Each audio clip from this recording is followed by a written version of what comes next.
সকল প্রশংসা মহান আল্লাহ তাআলার।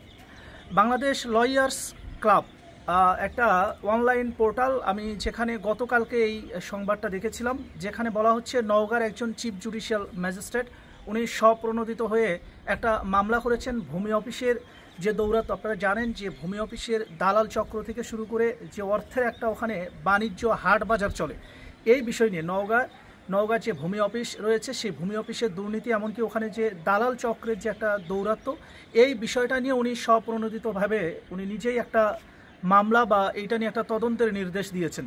এই জায়গা থেকে একজন অ্যাডভোকেট হিসেবে আমি যেটা বলবো যে উনি অবশ্যই প্রশংসা দাবিদার। কারণ আপনারা জানেন যে বাংলাদেশের প্রত্যেকটা জায়গায় এরকম অসংখ্য দুর্নীতির তথ্য আমরা বিভিন্ন পত্র পত্রিকা মিডিয়া সোশ্যাল মিডিয়া বিভিন্নভাবে এগুলো আমাদের নজরে আসে, কিন্তু এগুলো নিয়ে ব্যবস্থা নেবার মতো তেমন কোনো মানুষ আমরা খুঁজে পাই না, এমনকি মামলা করবার মতো তেমন কোনো মানুষ আমরা পাই না।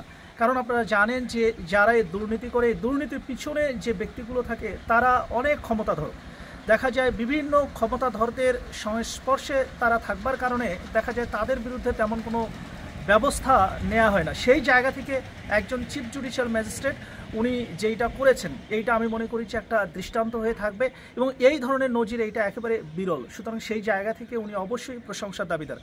নওগাঁর চিফ জুডিশিয়াল ম্যাজিস্ট্রেট সাহেব, যদিও ওনার সাথে আমার কখনো দেখা হয়নি, তবে আমি এই অনলাইন পোর্টালে যে নিউজটা যেইটা দেখলাম সেই জায়গা থেকে বলবো যে এইটা যদি বাংলাদেশের প্রত্যেকটা চিফ জুডিশিয়াল ম্যাজিস্ট্রেট, বাংলাদেশের প্রত্যেকটা ম্যাজিস্ট্রেট তারা যদি এই ধরনের উদ্যোগগুলো যদি নেয়, দেখা যায় তাদের এখতিয়ারাধীন যে জায়গাগুলো রয়েছে, এলাকা যেটা রয়েছে সেখানে এই ধরনের দুর্নীতি। কারণ আমি যদি ব্যক্তিগতভাবে বলি, আমি গাইবান্ধাতেও এমন দেখেছি। আপনারা জানেন সাম্প্রতিক সময়ে এলজিইডির একজন কর্মকর্তা প্রকৌশলী যিনি টাকাসহ গ্রেপ্তার হয়েছেন, এমনকি সড়ক ও জনপদ বিভাগের দুর্নীতি সম্পর্কেও আমরা জানি। সেখানে আমরা দেখেছি প্রায় 83 লক্ষ টাকা শহরের যে বিদ্যুতের যে খুঁটিগুলো অপসারণ করতে গিয়ে 83 লক্ষ টাকা এই ধরনের একটা দুর্নীতির বিষয় আমরা প্রথম আলো পত্রিকায় বেশ কয়েকবার আমরা দেখেছি। কিন্তু স্বপ্রণোদিত হয়ে এ ধরনের ঘটনার যে তদন্ত, এমনকি মামলা করবার ঘটনা, এইটা একেবারে বিরল ঘটনা।